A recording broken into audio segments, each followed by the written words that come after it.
From the stars came the will to shape fate, hurling this world toward ruin.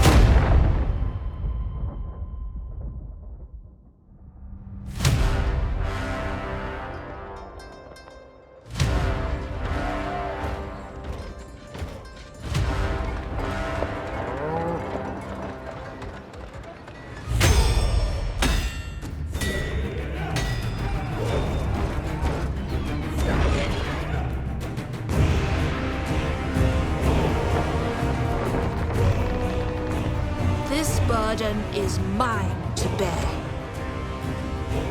To offer guidance where it is most needed. To demand sacrifice.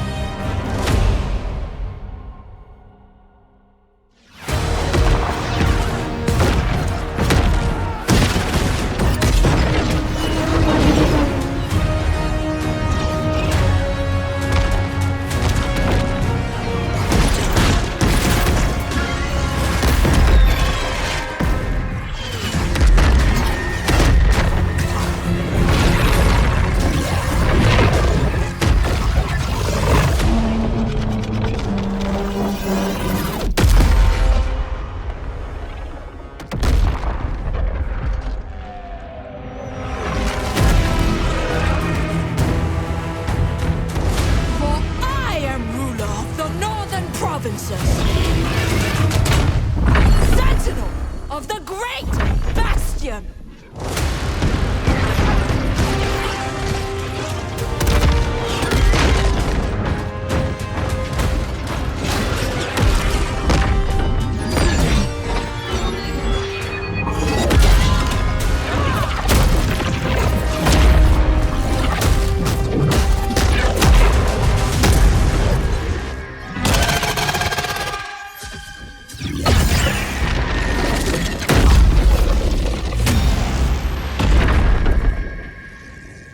Supreme Matriarch of Nangao.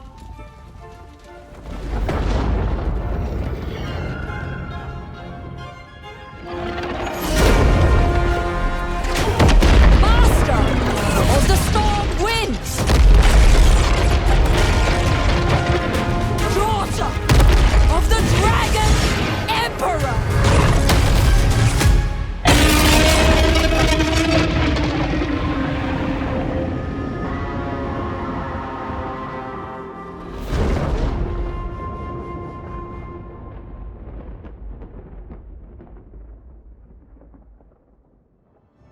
A superhero landing. Oh my god, she's gonna do a superhero landing. Wait for it.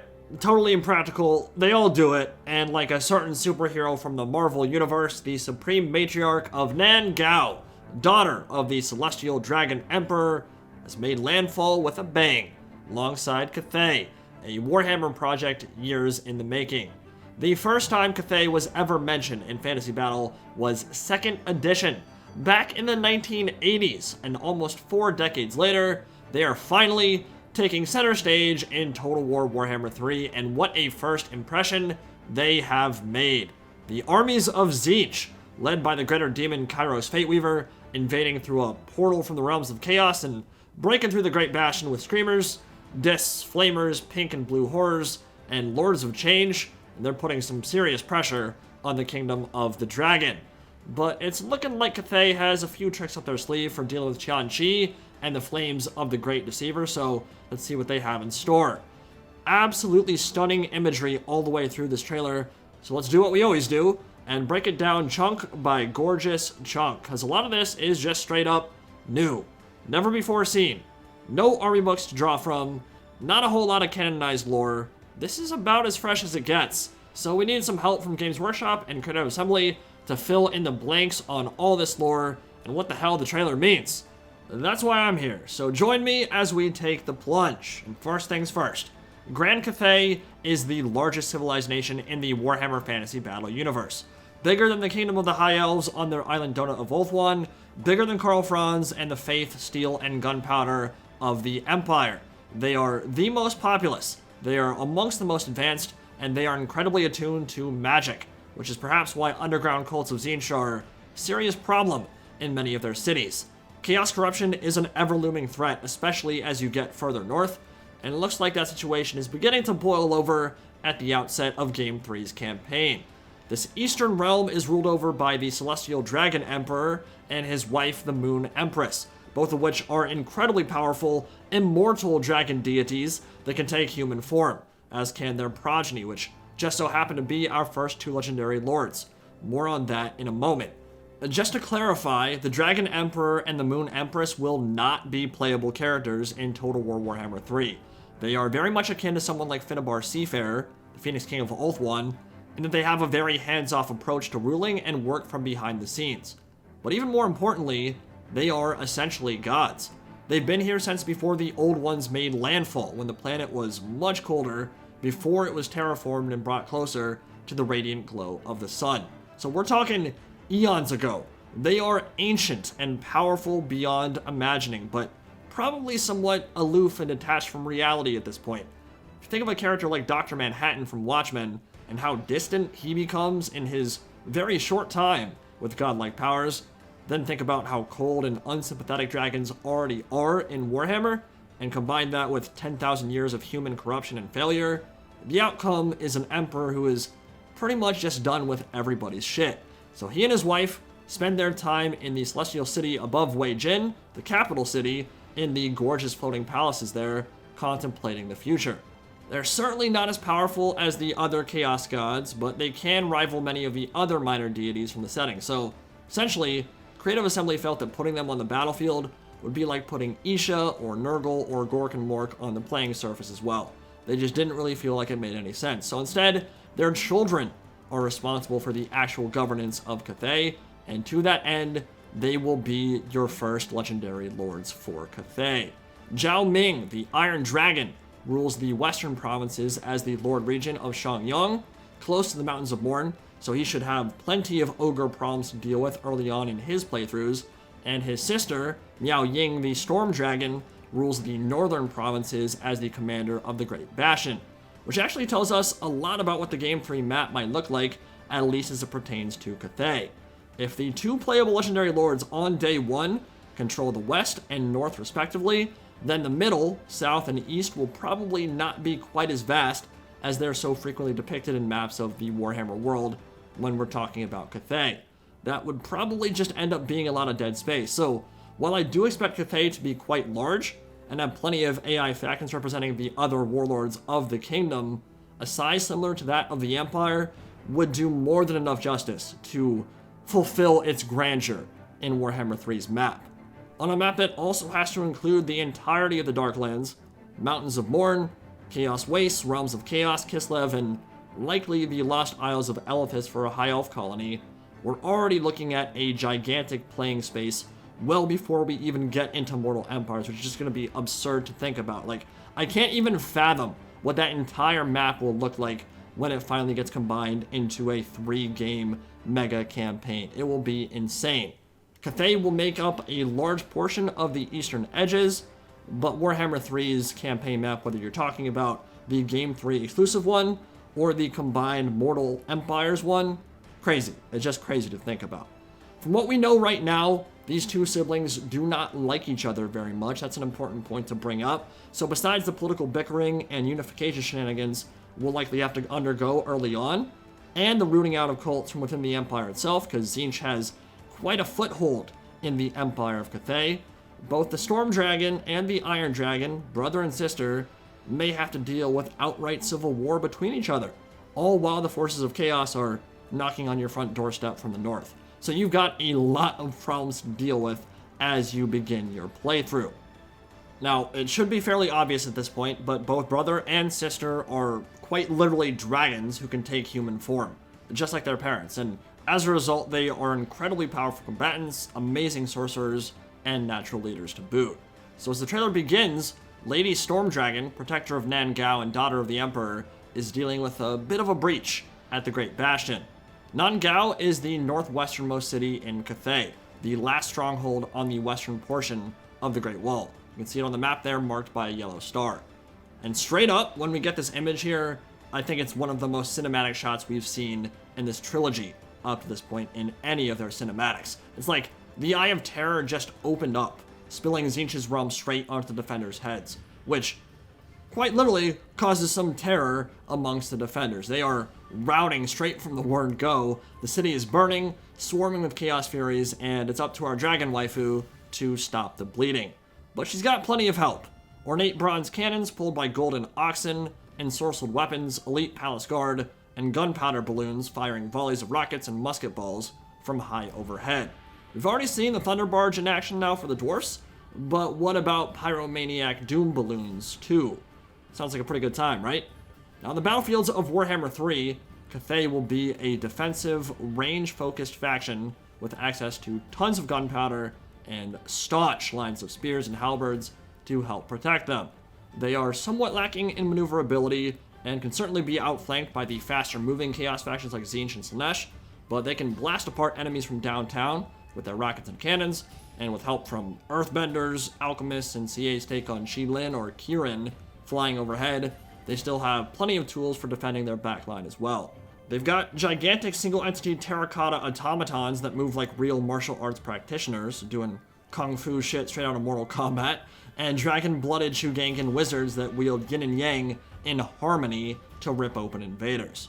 Now, this concept of dualism, this yin and yang, flows through each Cathayan defender, and it forms the central tenet of their battlefield mechanics, in that ranged and melee units will each become more powerful when they're fighting near to each other, which was demonstrated nicely in the trailer with the hand cannon volley, then followed up by elite halberd stepping forward to block the charge and receive the enemies of Cathay. This yin and yang idea is not a particularly inspired or creative concept, but I do think it's a fitting one, given that it's a core element of ancient Chinese philosophy that the whole is greater than the sum of its parts. When the entire army is working in unison, and units are where they're supposed to be, everybody gets stronger together. I think that's a cool point to emphasize. But besides the clear versatility that's evident in the trailer, and Cathay does look like it's going to be a very versatile faction, ranged firepower is probably going to be the main focus of this race. Elite crossbows, artillery, and war machines make up the bulk of your killing power.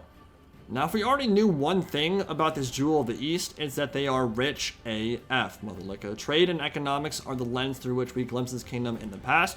That's pretty much how every other faction or race in Warhammer Fantasy interacts with them, through that lens of trade and economics, and the spice road that leads to Cathay has made them incredibly wealthy as a nation.